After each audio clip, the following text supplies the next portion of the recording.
Au début du XIIIe siècle, la ville, encore jeune, s'agrandissait sans cesse. Les faubourgs de Sainte-Marguerite et de Saint-Walburge s'étaient hérissés de chaumières. Le long de Féronstrée, toute une nuée de maisons de marchands et d'artisans avait colonisé le flanc est, qui allait de la porte Asseline jusqu'à Saint-Barthélemy. Outremeuse, enfin, avait vu s'ériger de nombreux paquets de maisons que séparaient des rues populeuses. Plus les faubourgs se développaient, plus les paroisses se multipliaient. Vers 1300, Liège comptait 24 paroisses, nombre qu'elle garda jusqu'à la Révolution. Les murailles de Notgier, devenues trop étroites, virent donc déborder les constructions de toutes sortes. Une nouvelle enceinte fut donc édifiée à partir de 1204 sous le règne de Hugues de Pierrepont. Eh oui, le vainqueur du duc de Brabant.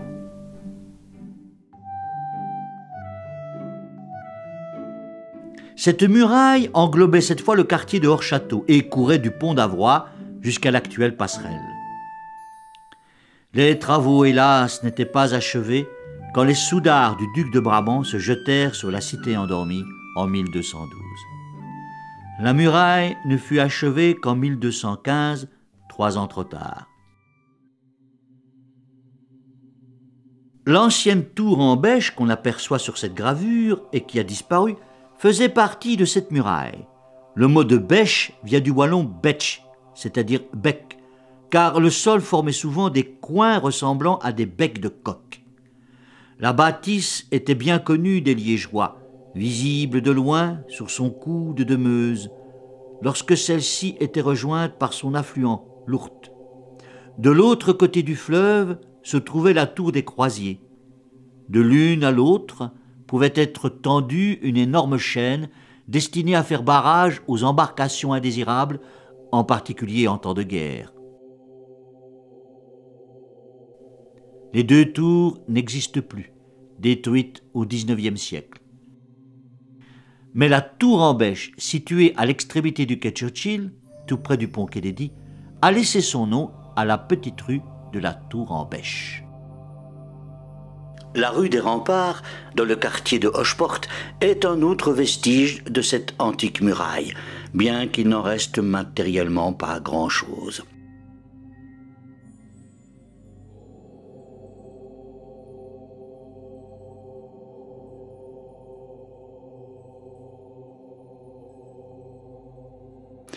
Au sommet de cette ruelle pittoresque se trouvait en effet le bastion du Saint-Esprit, à l'angle nord-ouest des fortifications.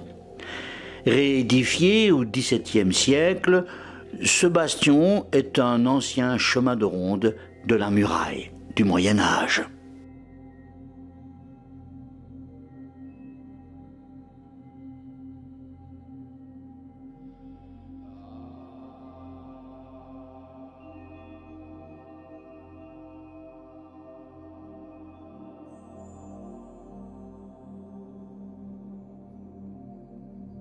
Cette seconde muraille était, comme la précédente, percée de portes, en ancien liégeois, les walles. Les spécialistes en dénombrent 17 au total, contre les 6 portes du temps de Notgier. Ces portes, que d'anciennes gravures nous montrent encore debout au milieu du XIXe siècle, permettaient d'accéder à des quartiers nouvellement englobés, comme ceux de Sainte-Walburge ou de Saint-Léonard.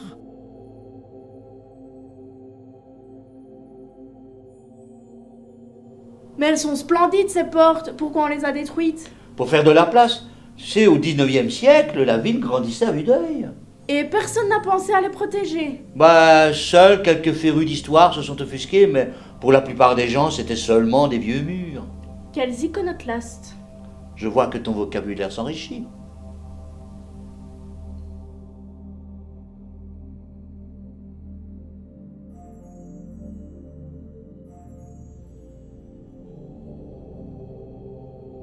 De ces portes du XIIIe siècle, il n'en reste aujourd'hui aucune, à l'exception de la porte des Bégards, véritable survivante qu'on aperçoit ici sur une carte ancienne datant de 1649. La porte des Bégards ouvre sur des degrés qui montent de la Basse-Sauvenière ou Publémont jusqu'à la basilique Saint-Martin 100 mètres plus haut.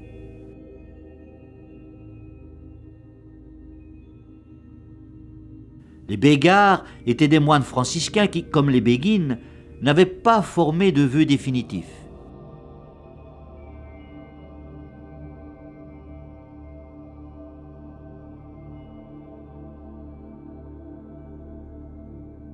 De nombreuses représentations anciennes démontrent la célébrité de ce coupe-gorge.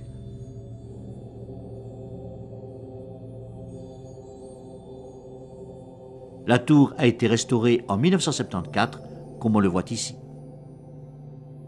Encore aujourd'hui, l'endroit semble mal famé, et l'était très certainement, pour que les services de police décident de le condamner par une grille cadenassée. Au Moyen-Âge, passer par là devait être tout aussi dangereux. Il n'y avait pas de drogués au Moyen-Âge. Oh bon, la drogue, c'est vieux comme le monde. C'est juste que les drogues devaient être un peu plus rares, encore que. Le danger venait des miséreux, des vagabonds. Ah, tu crois? Mais au Moyen-Âge, ça devait courir les ruelles. Malfamés. Un autre segment de cette enceinte du XIIIe siècle est facilement visible pour les Liégeois qui aiment se promener, puisqu'il s'agit du mur d'enceinte où se trouvait la paille-importe. Cette porte d'entrée et de sortie qui se trouvait à hauteur des bois des Carmélites n'existe plus. Elle permettait un passage à travers le mur qui surplombait la colline de la citadelle. Cette paille-importe était celle qui venait après la porte de Vivnis. Elle se trouvait sur le haut de la colline de la citadelle, derrière le complexe hospitalier actuel, quasi à hauteur du terrain de football.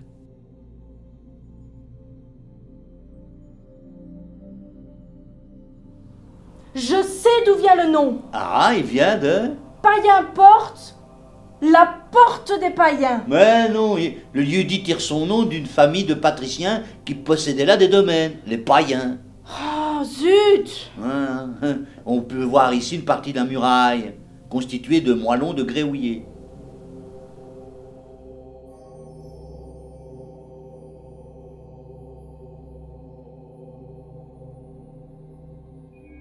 Une curiosité est montrée aux esprits avides d'histoire ancienne. Le puits de Païen-Porte, qui était au départ un puits de mine, car les hauteurs de Saint-Walburge avaient vu l'exploitation de la houille à la fin du Moyen-Âge. Cette mine fut exploitée jusqu'au moment de la construction de la fortification de la citadelle en 1663. Approfondi par la suite, le puits fait aujourd'hui 128 mètres de profondeur et, comme dans le cas des autres puits de mines abandonnés, le fond s'est rempli d'eau, ici sur une profondeur de 20 mètres. Il servait de réserve d'eau pour la garnison de la citadelle. Un treuil actionné par un cheval faisait descendre des tonneaux pour puiser l'eau. Depuis 1994, il sert de site d'entraînement aux spéléologues et aux pompiers. Il est dangereux et fermé au public, sauf si des visites sont organisées.